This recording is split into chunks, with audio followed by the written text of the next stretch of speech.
to General Dubje for mentioning one of my dearest colleagues and persons I've met in my life, and that's General Colin Powell. I had the honor and opportunity to be his counterpart, being a foreign minister of Macedonia. And I must tell you, if there is a highlight in my career as a diplomat, I can put it on equal level with the election of the presidency of the General Assembly of the United Nations. That was the meeting of foreign ministers I hosted together with Secretary Powell in Skopje.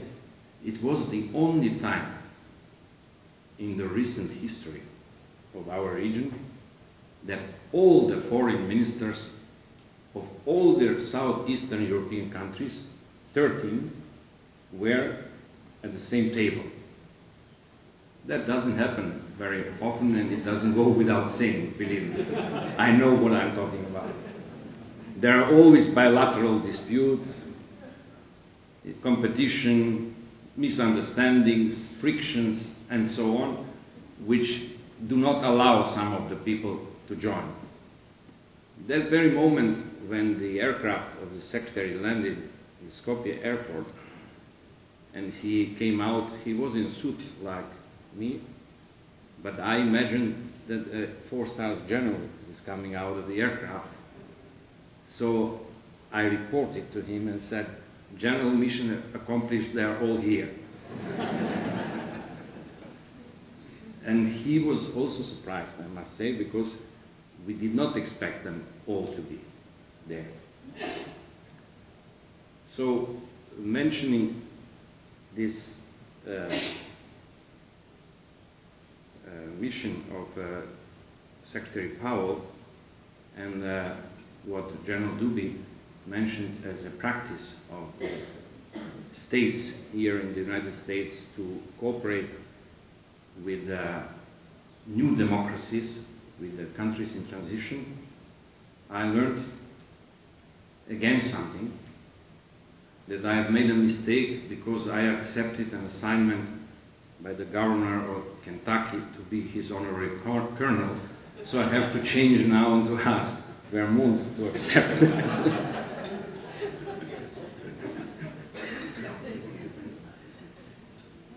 But still, the honor is great enough, and Ambassador Rika knows we celebrated that in his residence in Skopje.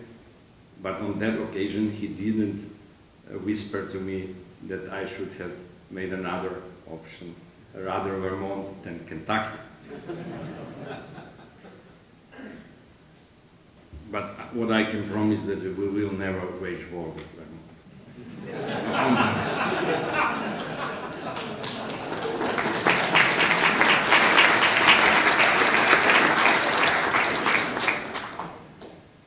As for the honor and the United Nations mission, I must say I have here on this panel a very dear friend with whom I started in the pioneer days, Ambassador Jolewski.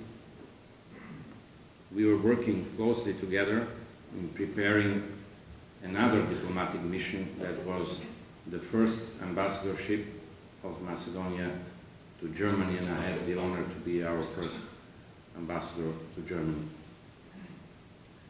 On that occasion, I have learned how big Zoran's heart is, what a wonderful person he is, and what a good expert is, gradually raising, growing in his person. And he made it all.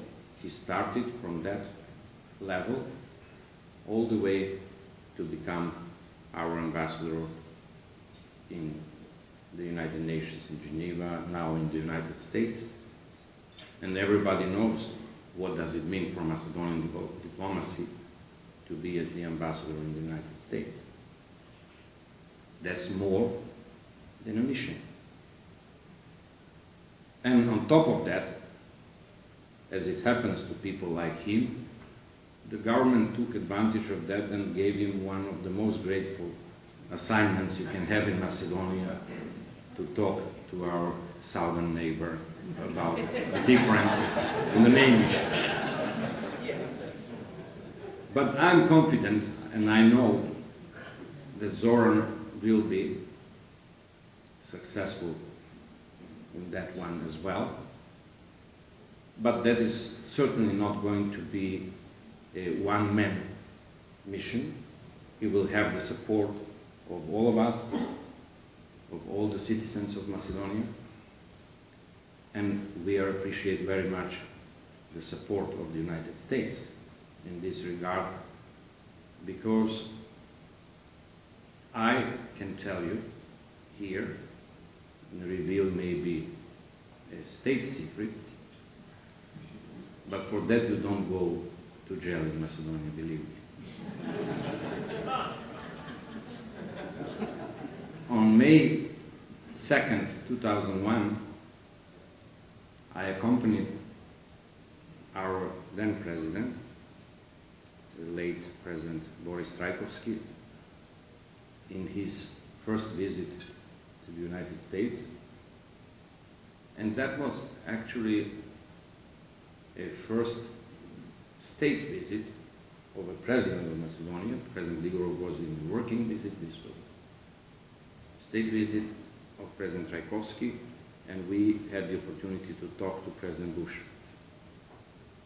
And of course, you can imagine, we raised the support of the United States in the name issue 10,000 times, until President Bush got exhausted and said, listen guys, what I can tell you about myself, I don't belong to people or politicians who give often promises.